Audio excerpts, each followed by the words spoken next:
तो आज के आपके करंट अफेयर्स 5 मार्च 2022 के सबसे पहला करंट अफेयर है United nation human rights council. तो पहले न्यूज क्या थी उसके बारे में बता दूं। इंडिया ने United nation human rights council की मीटिंग हो रही थी। ये भी एक यूएन की बॉडी का ही पार्ट है, यूनाइटेड नेशन की बॉडी का ही पार्ट है। ठीक है, इसके अंदर आपके मीटिंग हो रही थी जो इस टाइम आपके यूक्रेन रशिया का पूरा इशू चल रहा है।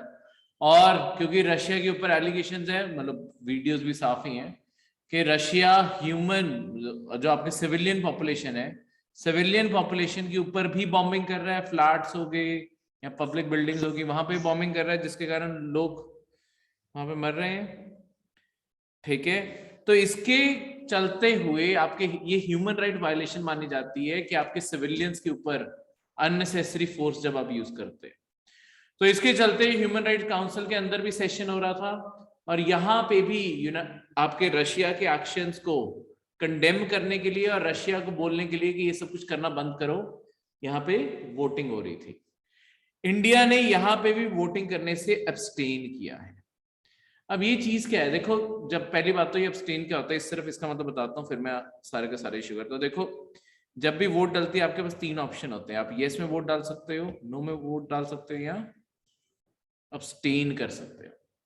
अब्सटेन यस, हाँ में वोट डालना, ना में। अब्सटेन का मतलब है कि देखो मैं मीटिंग में बैठा तो हूं पर मैं वोट नहीं डालूंगा। ठीक है, ना मैं हाँ में वोट डालना चाहता हूं, मैं ना में डालना चाहता हूं, बस मैं वोट ही नहीं डालना चाहता। तो इंडिया वोट नहीं डाल रहा। ये बेसिकली लगातार आपके यूनाइटेड स्टेट्स ऑफ अमेरिका से बहुत प्रेशर आ रहा है इंडिया के ऊपर कि आप हमारा साथ दो रशिया के ऊपर ये ब्लॉकेड पूरा लगाने में, जगह जगह उसके खिलाफ वोट डलवाने में।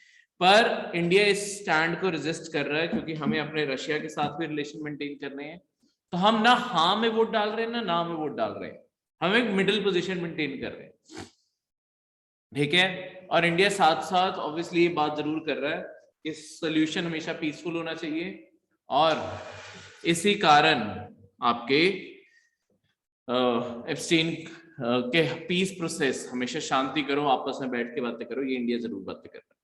अब ये United nation human rights council है क्या? देखो, ये ओरिजिनली आपका 2006 में ही बनाया गया, मतलब इससे पहले भी एक होता है UN commission on human rights. अब United Nation UN human rights council बन गया, पहले कमीशन था। ठीक है, वो यूएन के साथ ही एग्जिस्टेंस में आया था 1944 में। अब वो चेंज होके आपके 2006 में काउंसिल बन गया। अब एक काउंसिल के अंदर क्या है, टोटल इस काउंसिल में 47 मेंबर्स होते हैं। इसका हेडक्वार्टर जिनीवा स्विट्जरलैंड में है। यहाँ पे दुनिया के अंदर कोई भी जो लोगों को अननेसेसरी गवर्नमेंट टॉर्चर के थ्रू, गवर्नमेंट का टॉर्चर हो या किसी ऑर्गेनाइजेशन का टॉर्चर हो, उससे पास करना पड़े, उसके मुद्दे यहाँ पे उठाए जा सकते हैं।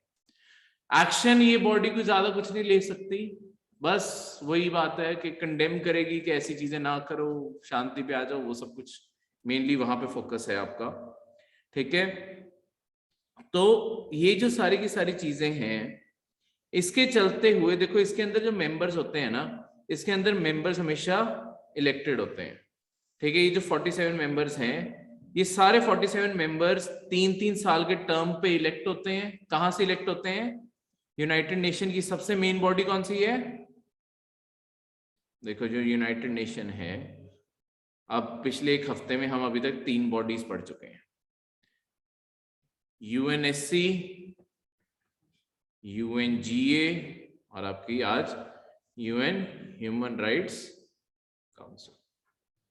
ठीक है, तो यूएनएससी का फुल फॉर्म है United nation security council. UNGA का फुल फॉर्म है यूनाइटेड नेशन जनरल असेंबली। और आज ह्यूमन राइट्स काउंसिल, ये तो हम पढ़ ही रहे हैं। देखो, सिक्योरिटी काउंसिल का जो हमने काम पढ़ा था, इनका काम है दुनिया में पीस मेंटेन करना। तो अमेरिका ने सबसे पहले यहां पे वोट डलवाने की कोशिश की थी। यहां पे भी इंडिया इस time United nation security council का भी मेंबर है। इंडिया ने यहां पे भी अब्सटेन किया और रशिया ने तो वीटो कर दिया था। इस कारण यहां पे मोशन फेल हो गया था। ये सबसे पावरफुल बॉडीज में से है। अगर ये बॉडी एक्चुअली वोट पास कर जाती, अगर यहाँ पे रशिया के खिलाफ वोट पास हो जाता तो रशिया के ऊपर सैंक्शन लग जाते हैं सारी दुनिया की तरफ से। अभी तो अमेरिका और उसके एलाइज नहीं लगाए हैं ना, फिर सारी दुनिया रशिया के ऊपर सैंक्शन लगाती, पर यहाँ पे कभी भी पास हो नहीं सकता था क्योंकि आपके 5 देश हैं यहाँ पे जिन्हें P5 बोला जाता है,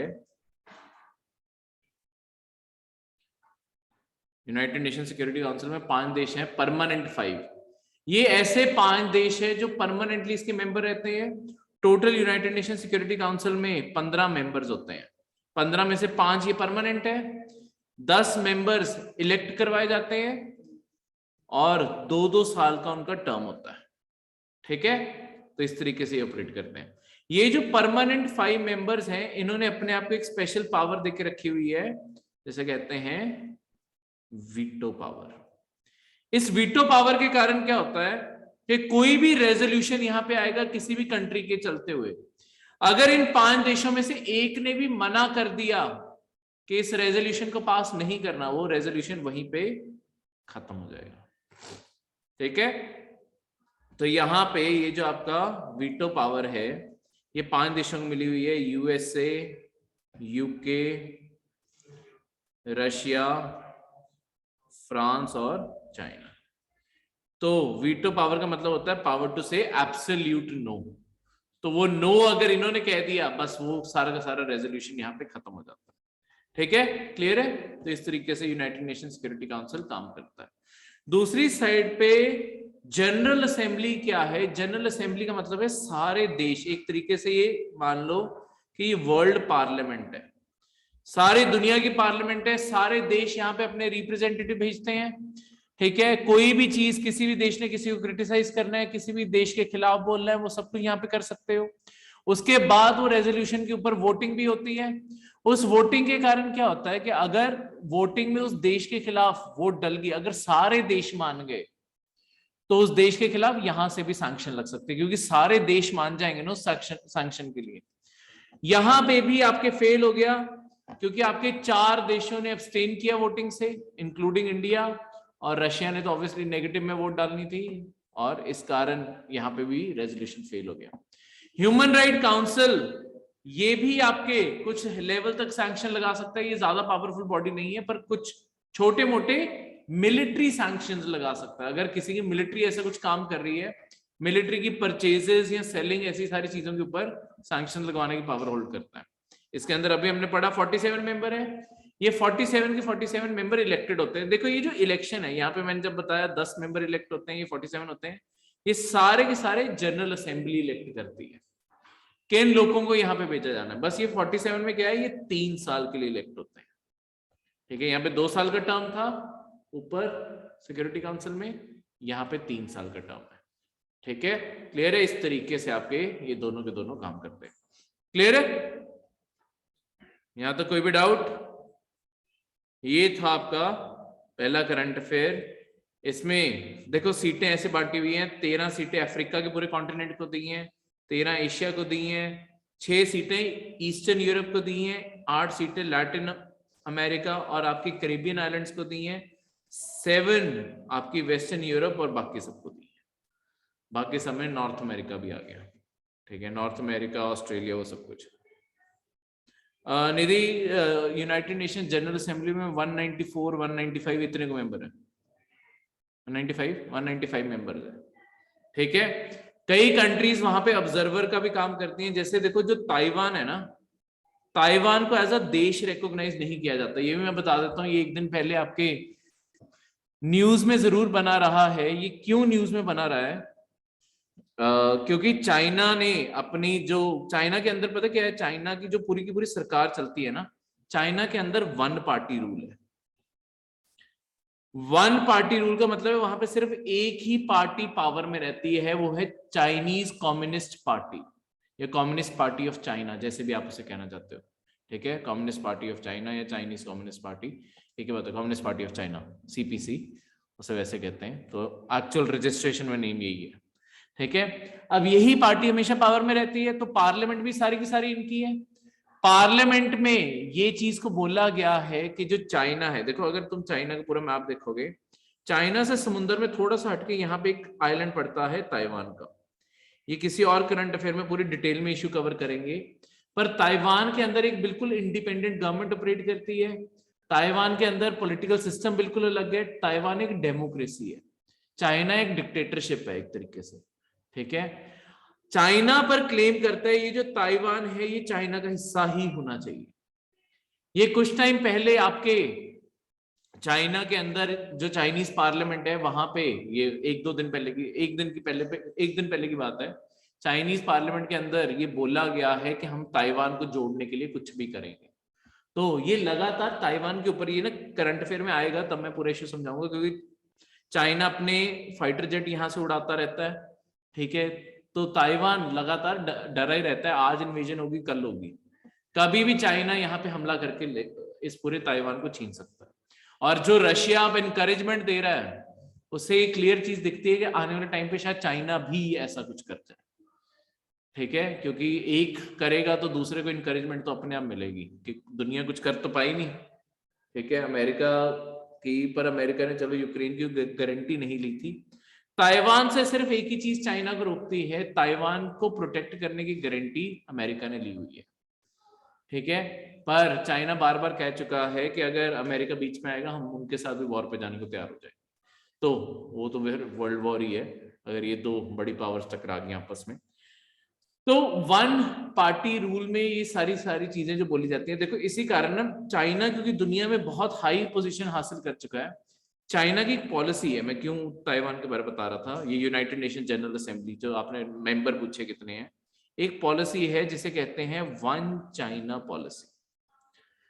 देखो अगर तुम ताइवान की सरकार का भी नाम पढ़ोगे ना, चाइना की सरकार के अंदर भी, चाइना की सरकार का जो ताइवान की सरकार का नाम पढ़ोगे, वो भी अपने आप को चाइना ही कहते हैं, ठीक है। उनकी भी, वो भी डेमोक्रेटिक चाइना है, ठीक है, ये भी रिपब्लिकन चाइना है, दोनों चाइना है। तो दुनिया में दो चाइना कैसे हो गए? तो बेसिकली दुनिया में चाइना ने, ये जो मेनलैंड चाइना है, जो बड़े वाला चाइना है, इसने क्या किया, एक पॉलिसी बना दी सारी दुनिया को ये कहने के लिए कि या तो हमें तुम चाइना मानोगे या उन्हें चाइना मानोगे। देखो ये जो ताइवान की सरकार है, इतना छोटा सा देश है, ये क्लेम करता है कि ये पूरा चाइना हमारा है, और ये बड़ा चाइना क्लेम करता है कि ये हमारा है, ठीक है। ये एक हिस्टोरिकल डिस्प्यूट है, कैसे चाइना के अंदर पूरा एक चाइनीज रेवोल्यूशन, पूरा हिस्ट्री में चैप्टर है, वो रेवोल्यूशन से ये कैसे हुए है, दोनों चाइना। तो दुनिया में तुम सिर्फ एक ही चाइना को रिकॉग्निशन दे सकते हो कि चाइना कौन है, जिसे तुम चाइना मानोगे फिर वही देश है, दूसरा देश ही नहीं है, दूसरे की सरकार को कोई मान्यता नहीं दे सकते। इसलिए ताइवान की सरकार को ना ज्यादातर दुनिया में कोई मान्यता नहीं देता, क्योंकि सबको चाइना, मेनलैंड चाइना से रिश्ते बना के रखने। पर ताइवान से रिश्ते हर कोई बना के रखता है इनडायरेक्टली। जैसे इंडिया के अंदर देखो, रिश्ते बनाने का मतलब क्या होता है, जिस भी कंट्री से हम रिश्ते बनाते हैं ना, उस कंट्री की एम्बेसी कैपिटल शहर के अंदर खुलती है। जिस भी देश के हमारे साथ रिश्ते हैं ना, उन सबकी एम्बेसी न्यू दिल्ली में होगी, हमारी उनकी कैपिटल में होगी। जैसे चाइना है तो बीजिंग में हमारी एम्बेसी होगी, एम्बेसी हमेशा कैपिटल शहर में होती है। जैसे अभी यूक्रेन पे हमला हो रहा है, कीव शहर में इंडिया की एम्बेसी है, ठीक है। तो यूक्रेन की एम्बेसी दिल्ली में है, ठीक है, क्योंकि हम उसे पूरे देश की मान्यता देते हैं। ताइवान को देश की मान्यता नहीं देते। एक ना एम्बेसी से छोटा ऑफिस होता है जिसे कहते हैं कॉन्सुलेट ऑफिस। एम्बेसी, जिस देश को हम रिकॉग्नाइज करते भी होते हैं ना, एम्बेसी एक देश में सिर्फ एक होती है। पर इंडिया जैसे देश को लगाओ, इंडिया का देश काफी बड़ा है।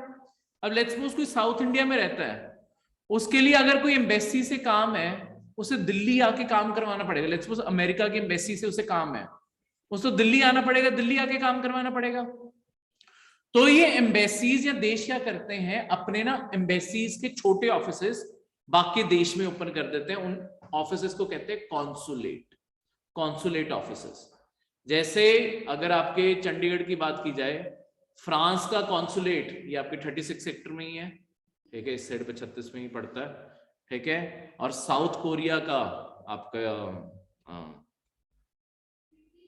9 सेक्टर में है, ठीक है। तो ऐसे और ऑफिसेस, ऐसे इंडिया में जगह जगह इन्होंने कॉन्सुलेट ऑफिस खोल के रखे हैं। तो ये जो आपके सारे कॉन्सुलेट हैं, ये छोटा स्टेटस होता है। एम्बेसी के अंदर हमेशा एम्बेसडर होता है जो पूरे देश को रिप्रेजेंट करता है। हमने क्या किया हुआ है और सारी दुनिया ने क्या किया है, देखो ताइवान से रिश्ते बनाए रखने के लिए हमने कॉन्सुलेट स्टेटस देते होते हैं ताइवान को कि देखो तुम हमारे यहाँ पे एम्बेसी नहीं ओपन कर सकते, हम तुम्हें कॉन्सुलेट ऑफिस खोलने दे देते हैं। वैसे ही यूनाइटेड नेशन में सिर्फ आपके ये जो है ना, आपके सिर्फ देश नहीं होते मेंबर यूएनजीए में। यूएनजीए में जब हम कहते हैं कि आपके टोटल 195 मेंबर्स है, 195 कंट्रीज हैं। इसके अलावा कुछ आपके जिन्हें कहते हैं ऑब्जर्वर कंट्रीज भी हैं, जैसे जो अभी दुनिया में देश के तौर पर रिकॉग्नाइज नहीं होते पर वो एग्जिस्ट जरूर करते हैं एज इंडिपेंडेंट कंट्री। तो ताइवान भी एक ऑब्जर्वर है, ठीक है। ऐसे इजराइल और पैलेस्टीन एक इशू है, और भी पैलेस्टाइन के देश की ना टेरिटरी बची नहीं है, तो पैलेस्टाइन भी एक ऑब्जर्वर बना हुआ है इस टाइम पे, ठीक है। तो ये अपने आप को रिप्रेजेंट जरूर करते हैं। क्लियर है। सेकंड करंट अफेयर जो है आपका वो है शिया सुन्नी कन्फ्लिक्ट। शिया सुन्नी कन्फ्लिक्ट क्या कहता है, देखो ये ना इस्लाम की सबसे बड़ी विद इन इस्लामिक लड़ाई है शिया सुन्नी कन्फ्लिक्ट जो है। ये मैं आपको पूरा कन्फ्लिक्ट समझाता हूं, ठीक है, क्योंकि आप ना कई बारी पेपर में नहीं उमेश, मैं आपको उमेश ने जो डाउट पूछा मैं आपको पहले वो समझाता हूँ। देखो इजराइल का जो मैंने अभी इशू मेंशन किया उसी से उमेश ने एक डाउट पूछा है। इजराइल जो अपनी एक कैपिटल मानता है और जहां पे मेन अपनी कैपिटल कंसिडर करता है वो है यरूशलेम का शहर, ठीक है। पर दुनिया भर की, सिर्फ इंडिया की एम्बेसी नहीं, सिर्फ अमेरिका को छोड़ के जितनी बाकी सारी दुनिया की एम्बेसीज है ना, वो यरूशलेम में नहीं है, वो इजराइल की कैपिटल में नहीं है। वहां पे एक और पॉलिटिकल टाउन है तल अवीव, वहां पे है। तो ऐसा क्यों है कि वहां पे यरूशलेम में हमने एम्बेसी नहीं ओपन की है? दुनिया की ज्यादातर एम्बेसीज वहां पे नहीं है, अमेरिका की है, बाकी सबकी नहीं है, क्योंकि जेरूसलम शहर को लेके भी कंफ्लिक्ट है कि वो पैलेस्टाइन को मिलेगा या इजराइल को मिलेगा या किस तरीके से बांटा जाएगा। इसके चलते हुए हम इस फ्यूल में और मतलब इस पूरी आग में ना और फ्यूल नहीं डालना चाहते कि हम इजराइल की साइड है या पैलेस्टाइन की साइड है, क्योंकि इस टाइम तो कंट्रोल इजराइल करता है। अगर हम कैपिटल इजराइल की जो कैपिटल इजराइल को जो हमने एम्बेसी है अगर वो यरूशलेम में शिफ्ट कर देते हैं तो एक तरीके से हमने कह दिया कि हम पैलेस्टाइन को नहीं मानते कि पैलेस्टाइन की कैपिटल यरूशलेम होनी चाहिए। जब तक उनका डिस्प्यूट सॉल्व नहीं होता सारी दुनिया इसके बीच में पड़ना ही नहीं चाहती, इसी कारण हमने ये डिस्प्यूट को अलग ही रख दिया है और सारी दुनिया तल अवीव में उनकी कैपिटल चलाती है क्योंकि उनकी कैपिटल को लेके ही डिस्प्यूट है, ठीक है। चलो अब मैं आपको ये बताता हूँ। देखो कई बार आप अगला करंट अफेयर शिया सुन्नी का, कई बार आप क्योंकि ये ना पाकिस्तान के खास कंटेक्स्ट में बहुत बार न्यूज पढ़ोगे कि वहां पे शिया मस्जिद में आपके बॉम्ब ब्लास्ट हो गया, 56 लोग मारे गए, 194 वुंडेड, ऐसी चीजें अक्सर होती रहती हैं। तो हम कहते हैं कि पाकिस्तान के अंदर बाकी जो रिलीजियस माइनॉरिटीज हैं, हिंदू, सिख, बुद्ध, जैन, ये सारे खतरे में है, पर वहां पे तो शिया तो मुस्लिम ही हुए, ये क्यों खतरे में है? ठीक है, तो आपके मुस्लिम के ऊपर भी वहां पे हमले हो रहे हैं, क्यों? क्योंकि ये कंफ्लिक्ट अलग एग्जिस्ट करता है। हुआ क्या था, आपके 622 एडी में इस्लाम की फाउंडेशन रखी गई थी, ठीक है। आपके फाउंडेशन रखने वाले थे प्रॉफिट मोहम्मद, जिनके चलते हुए जो आज सऊदी अरेबिया का इलाका पड़ता है, मक्का में आपकी फाउंडेशन रखी गई इस्लाम की। इसके बाद इस्लाम जगह जगह सारे के सारे ये मिडल ईस्ट सारे एरिया में इस्लाम फैलना शुरू हो गया, इस्लाम के फॉलोअर्स बढ़ते गए, इस्लाम बहुत बड़ा एक रिलीजन बन गया। पर 632 एडी में 10 साल बाद इसके आपके प्रॉफिट मोहम्मद की ना डेथ हो गई, ठीक है। 632 में आपके प्रॉफिट मोहम्मद की डेथ हो गई। अब उनके डेथ के बाद अगले पर्सन को इस्लाम का लीडर बनाना था, जिसे हम कहते हैं खलीफा, ठीक है। तो अगला खलीफा चुनना था कि कौन इस्लाम को लीड करेगा। यहां पे एक डिस्प्यूट इमर्ज हुआ कि इस्लाम का लीडर कौन बनेगा। प्रॉफिट मोहम्मद की लाइफ से दो जुड़े हुए लोग थे, एक थे प्रॉफिट मोहम्मद के फादर इन लॉ और एक थे प्रॉफिट मोहम्मद के सन इन लॉ और उनके कजन भी थे दोनों, ठीक है।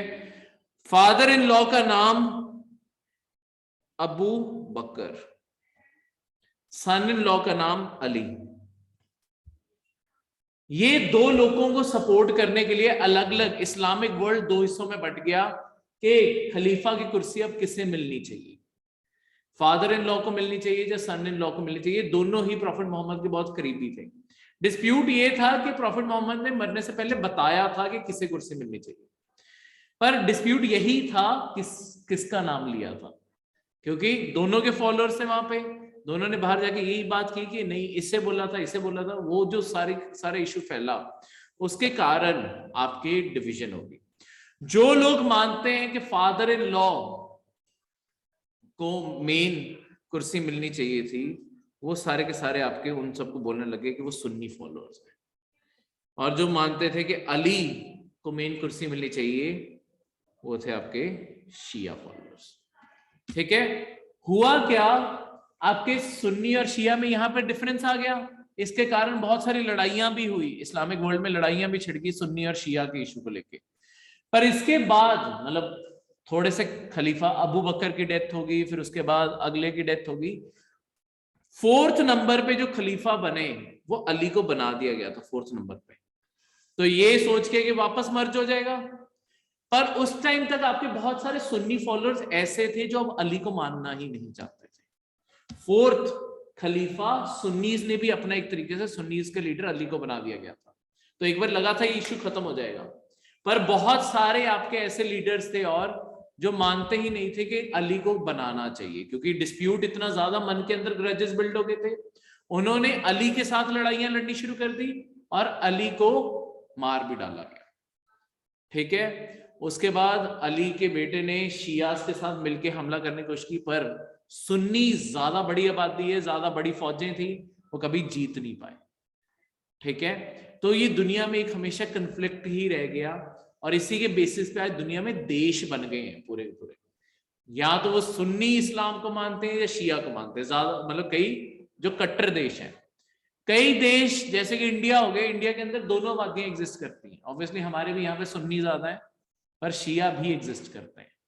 पाकिस्तान के अंदर भी सुन्नी ज्यादा है, शिया भी एग्जिस्ट करते हैं, तभी वहां पे शिया मस्जिदों के ऊपर हमला होता रहता है, ठीक है, क्योंकि ये आज तक इश्यू चलता रहता है।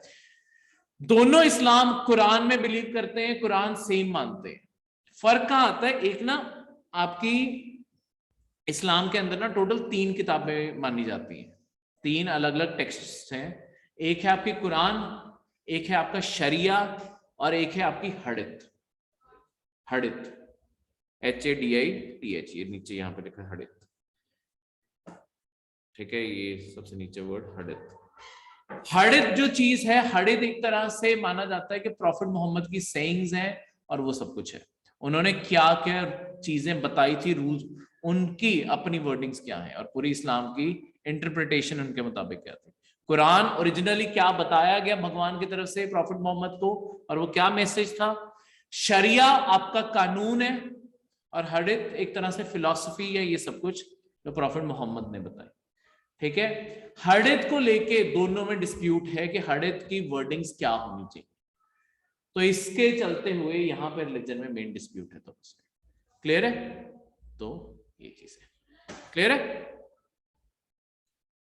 तो दुनिया में अभी भी अगर देखोगे, दुनिया में 90% लोग सुन्नी ही है, 90% मुस्लिम्स और 10% शिया है।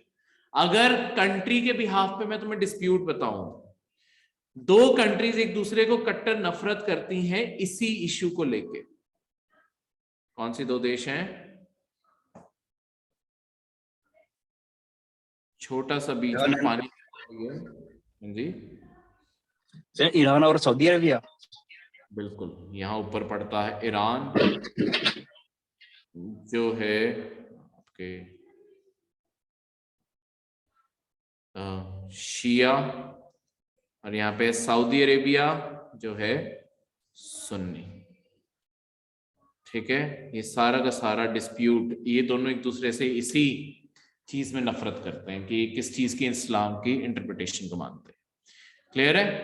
इसी के कारण दुनिया में जो आपके टेररिस्ट ग्रुप्स भी है, टेररिस्ट ग्रुप्स भी दो दो हिस्सों में बटे हुए हैं, सुन्नी टेररिस्ट ग्रुप्स अलग हैं, शिया अलग हैं, तो वो टेररिस्ट ग्रुप्स आपस में भी लड़ते रहते हैं डिपेंडिंग के कौन किस में बिलीव करता है।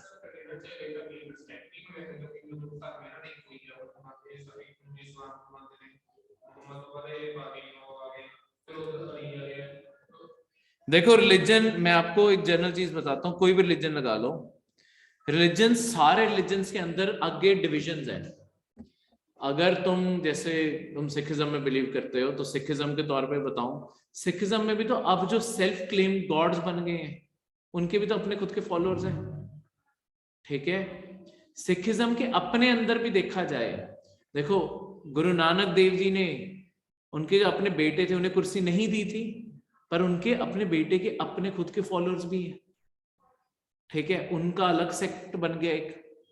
तो एक रिलीजन के अंदर जो जिसके पीछे बिलीव करने लग जाता है वो अपना पूरा का पूरा, और इतनी जब टाइम निकल जाता है ना, पूरा का पूरा कल्चर ही अलग बन जाता है कि हम ये प्रैक्टिस करते हैं, वो ये प्रैक्टिस करते हैं, हम इस तरीके से इस्लाम को मानते हैं, वो इस तरीके से मानते हैं। हर रिलीजन के अंदर कोई भी रिलीजन लगा लो, हिंदुइज्म पहले तो कास्ट में इतना ज्यादा बटा हुआ है, ठीक है, फिर इसके अंदर भी सेक्ट्स हैं, तुम किस भगवान की वर्शिप करते हो, ठीक है, उसके किस फॉर्म में विश्वास करते हो, वो सब भी अलग अलग सेक्ट है तो सारा हिंदुइज्म ही। बस बाकी रिलीजन्स में क्या है, बाकी रिलीजन्स को इससे लेके, चाहे सिखिज्म हो, हिंदुइज्म हो, ये सारे रिलीजन, इवन बुद्ध रिलीजन के अंदर सेक्ट्स हैं। ये जितने भी आपके सेक्ट है ना, ये अपने आप को लेके ये कट्टर नहीं हुए कि हम दूसरे को नफरत ही करेंगे, कि तबाह ही करके रख देंगे। जो जो प्रैक्टिस कर रहा है हमने आपस में पीस बना के रखी, यहां पे वो पीस ही नहीं कभी बन पाई, इसी कारण ये डिस्प्यूट आज तक चल रहा है, ठीक है। सेक्ट तो हर जगह है, अगर क्या कहते हैं लड़ने को आते हैं तो इन सारी चीजों में भी लड़ लो कि किस भगवान को पूजना है, ठीक है। ऐसे तो जैसे हम इंडिया में कहते हैं 33 करोड़ भगवान है, ठीक है, हिंदुइज्म में अब तो 33 करोड़ सेक्ट बन जाने चाहिए थे, पर एक पीसफुल अंडरस्टैंडिंग है ना कि जिसे जिस चीज को मानना है वो मानने, दूसरे को ऑब्जेक्शन नहीं होनी चाहिए। इंडिया के सारे रिलीजन्स में एक खासियत हमेशा निकल के आई है कि हम टॉलरेंस कहीं ना कहीं रखते हैं। देखो बीच बीच में फ्रिक्शंस क्रिएट होती हैं रिलीजन्स में, पर ओवरऑल इंडिया की सोसाइटी अपने आप को ऐसे इवॉल्व कर चुकी है कि हम आपस में पीसफुल अंडरस्टैंडिंग में एग्जिस्ट कर सकते हैं, ठीक है। और इंडिया के मुस्लिम्स भी पीसफुल है, ठीक है, इंडिया की अगर मेजोरिटी देखो सारी की सारी पीसफुल है, बस दुनिया ने जो इमेज बनाई है उसके कारण वो बदनाम हो गए हैं। इंडिया के अपने मुस्लिम्स तो कितनी कोई एक्टिव है किसी भी चीज को लेकर, ये तो सारे मिडिल ईस्ट एक्चुअली जितने टेररिस्ट ग्रुप्स हैं, कुछ भी है, इस्लामिक स्टेट, आपका तालिबान, ये सब कुछ ये इंडिया के थोड़ी हैं, पर उनकी बदनामी यहां तक भी आई है, ठीक है। और बाकी थोड़ी बहुत चीजें जो पाकिस्तान ने फ्यूल की हैं उसके कारण बदनाम हो गए, ठीक है, पर मेजोरिटी तो पीसफुल ही है। नहीं तो आबादी अगर देखोगे 13, 15, 18 करोड़ की जो आबादी है मुस्लिम्स की इंडिया में, तो बहुत बड़ी आबादी है। अगर वो वायलेंट होते तो इंडिया कहां से कहां पहुंच जाता, ठीक है, बिल्कुल ही इतनी बड़ी पॉपुलेशन को कंट्रोल करना तो वैसे किसी के लिए इम्पॉसिबल हो जाता, पर क्योंकि वो खुद पीसफुल है, ठीक है। क्योंकि इंडिया कभी भी, इंडिया के अगर तुम दिल्ली सल्तनत या जब भी ये इस्लाम भी इंडिया में आया ना, अगर तुम इंडिया के अंदर इस्लाम की ओरिजिनेशन भी देखोगे तो इंडिया के अंदर कन्वर्जन्स भी हुई हैं, वो सब कुछ, चलो वो सारी चीजें गलत हुई हैं, पर इंडिया का क्योंकि डिस्कनेक्ट रहा है बाकी सारे इस्लामिक वर्ल्ड से, हम कभी उनके कैलिफेट या किसी चीज का हिस्सा ही नहीं थे, इस कारण वो जो सारी चीजें हैं ना वो कभी इंडिया के अंदर स्पिल ओवर भी नहीं हुई है, ठीक है। जितनी अगर कोई ये कन्वर्जन या कुछ भी हुई है वो इंडिया लोकलाइज्ड थी, ठीक है। ऑब्वियसली कन्वर्जन गलत है, पर जो भी हुआ वो इंडिया के अंदर अंदर ही हुआ, ठीक है।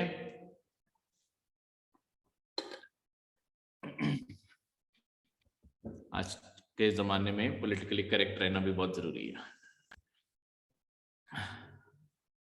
नेक्स्ट करंट अफेयर, छोटा सा current affair, last current affair, Kanyakumari wild life sanctuary.